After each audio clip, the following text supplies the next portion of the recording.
ये भारतीय जनता पार्टी ने जब से अस्तित्व में आई है भारतीय जनता पार्टी हमेशा जो इस देश के इतिहास पुरुष रहे हैं, जो इस देश के ऐसा नेतृत्व रहा है जिसने चाहे वो आज़ादी की लड़ाई लड़ी, देश को आज़ाद कराया, या एक ऐसे मुकाम से जहाँ भूखमरी थी, अनपढ़ता थी, स्वास्थ्य की सेवाओं के नाम पे कुछ नहीं था, शिक्षण संस्थान नहीं थे, मतलब एक ऐसे मुकाम से इस देश को उठा के यहाँ तक पहुँचाया। भारतीय जनता पार्टी लगातार ऐसे नेताओं का अपमान करती रही, चाहे वो नेहरू थे, सरदार पटेल मजबूरी हो गए भारतीय जनता पार्टी की महात्मा गांधी की तरह, अपने पास इनका कोई ऐसा नेता है नहीं जिसके नाम को ले सकें, जिसका कोई इतिहास हो, ना पार्टी का इतिहास है, ना कोई नेता भारतीय जनता पार्टी का है जिसका कोई इतिहास हो, जिसको आगे ला के बात कर सके। तो जैसे महात्मा गांधी मजबूरी हो गए, पटेल मजबूरी हो गए, लेकिन इसके अलावा जितना भी नेतृत्व इस देश के अंदर रहा है, जिसने इस देश को एक ताकत बनाया, महाशक्ति बनाया, उन सब की छवि को मलिन करने का एक षड्यंत्र लगातार भाजपा करती रही है। लेकिन वर्तमान जो घटनाक्रम हुआ, जैसे आपने जिक्र इंदिरा गांधी का किया, इस घटनाक्रम ने इंदिरा गांधी को एक, मैं समझता हूँ एकदम से इस घटनाक्रम ने उनको पुनर्जीवित कर दिया। जैसे ही सीज फायर की घोषणा हुई, हर तरफ इंदिरा गांधी, इंदिरा गांधी, इंदिरा गांधी, इंदिरा गांधी का जिक्र होना शुरू हो गया। उन्होंने तुलना की कि एक वो ताकत थी जिनको आयरन लेडी ऐसे नहीं कहा जाता, एक वो प्रधानमंत्री थी जिनको अमेरिका के राष्ट्रपति ने कहा कि अगर आप पाकिस्तान में घुसे तो हम छोड़ेंगे नहीं, और राष्ट्रपति के साथ बैठक का बहिष्कार करके आ गई। उन्होंने अमेरिका के राष्ट्रपति को कहा कि हम आपको दोस्त मानते हैं, मालिक नहीं देश का। और सातवां बेड़ा जब उनको लगा कि पाकिस्तान टूटने वाला है, अमेरिका ने जब उसमें सैन्य ताकत इस्तेमाल करने की कोशिश की हिंदुस्तान के खिलाफ,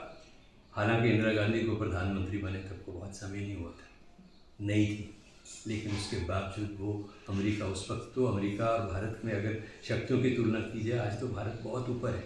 लेकिन उस वक्त के हिसाब से तुलना की जाए तो हम अमेरिका के मुकाबले में इतने ताकतवर नहीं थे। लेकिन इंदिरा गांधी ने उन परिस्थितियों में भी झुकना मुनासिब नहीं समझा। उन्होंने देश के गौरव को और देश के सम्मान को जो था वो ऊंचा किया। पाकिस्तान के दो टुकड़े हुए, बांग्लादेश बना, और दुनिया के इतिहास का सबसे बड़ा जो सैनिकों का सरेंडर हुआ, 93,000 के करीब पाकिस्तानी सैनिकों ने भारतीय सेना के समक्ष समर्पण किया। वो दुनिया के इतिहास में सबसे बड़ा आत्मसमर्पण है किसी देश की सेना का। मैं एक तो जो पाकिस्तान को हम सबक सिखा सकते थे वो मौका हमने चूका, और दूसरा जिस तरीके से अमेरिका के राष्ट्रपति ने ट्वीट करके सारी दुनिया को बताया कि हमने मध्यस्थता की और सीज फायर के लिए दोनों देश सहमत हो गए हैं, मैं समझता हूँ कि उससे देशवासियों की जो एक भावना थी और देश का जो गौरव था, और गौरव आज देश भारत क्या है, प्रधानमंत्री खुद कहते हैं कि हम तो बहुत बड़ी महाशक्ति हैं, और ये महाशक्ति ट्रंप के आगे नतमस्तक हो गई। देश के गौरव को ट्रंप के आगे, अमेरिका के आगे आपने नतमस्तक कर दिया। और किन परिस्थितियों में आपने जब कोई आक्रमण करना था, कोई फैसला लेना था पाकिस्तान के खिलाफ, तब आपने विपक्षी दलों को बुलाया, सरकार ने उनके साथ बैठक की। हालांकि प्रधानमंत्री स्वयं उससे नदारद रहे, वो भी उनके जो एक देश के प्रति जो उनका एक दायित्व बनता था कि इतने महत्वपूर्ण मुद्दे के ऊपर अगर सरकार कोई सभी दलों की बैठक कर रही है तो उसकी अध्यक्षता प्रधानमंत्री को करनी चाहिए थी, लेकिन आपने तब भी इसको हल्के में लिया। और जब आपने इतना बड़ा फैसला ले लिया, देश में एक उन्माद पैदा करके, जब पाकिस्तान हमारे जो सिविलियंस हैं उनके ऊपर हमले कर रहा था, शेलिंग कर रहा था, हमारे बॉर्डर एरिया के जो लोग हैं वो घरों को खाली करके जो कैंप्स हैं उनमें जा रहे थे, हाहाकार मचा हुआ था बॉर्डर के एरिया में। और तो ऐसी स्थिति में आपने अचानक से